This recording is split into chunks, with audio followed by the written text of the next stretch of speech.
ఇది Duddeda toll డాంబర్ BT road నుంచి ఒక 100 మీటర్స్ దూరం సార్. మనకు ఒక 20 గుంటల సైట్ వచ్చింది సార్. మంచిగా నీట్గా ఉంటుంది సార్. ఇది కోనాపల్లె విలేజ్ సార్. ఇది దుద్దేడ టోల్ గేట్ నుంచి ఒక 11 కిలోమీటర్ల దూరంలో ఉంది సార్. దుద్దేడ టోల్ గేట్కు 11 కిలోమీటర్ల దూరంలో ఉంది సార్.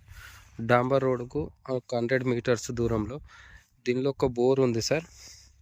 ఒక బోర్ ఉంది. ఒక 20 గుంటల సైట్ సార్. చిన్న సైట్ సార్. ఫామ్ హౌస్ పరంగా దేనికైనా బాగుంది సార్. ఇల్లు చిన్న ఫామ్ ఆయిల్ చెట్లు సుతా ఉంది సార్. ఫామ్ ఆయిల్ తోట పెట్టారు సార్. మనకి 20 గుంటల సైట్ సార్. ఒక గుంటకు ₹1,00,000 చెప్తారు సార్. 20 గుంటల సైటు మంచి స్క్వేర్ బిట్ సార్. 20 గుంటల సైటు మంచి రెడ్ సాయిల్ భూమి సార్. ఇది ఒక గుంటకు ₹1,00,000 చెప్తారు సార్. మనకు చేరియాలకు 17 కిలోమీటర్ల దూరంలో ఉంది సార్. చేరియాలకు 17 కిలోమీటర్ల దూరంలో ఉంది. దుద్దెడ టోల్ గేట్కు ఒక 11 కిలోమీటర్ల దూరంలో ఉంది సార్ సైట్. ఇది 20 గుంటల సైట్ సార్. చిన్న సైటు ఫామ్ హౌస్ పరంగా అయిన తోటకు బాగుంటుంది సార్. 20 గుంటలు డాంబర్ రోడ్కు 100 మీటర్స్ సార్.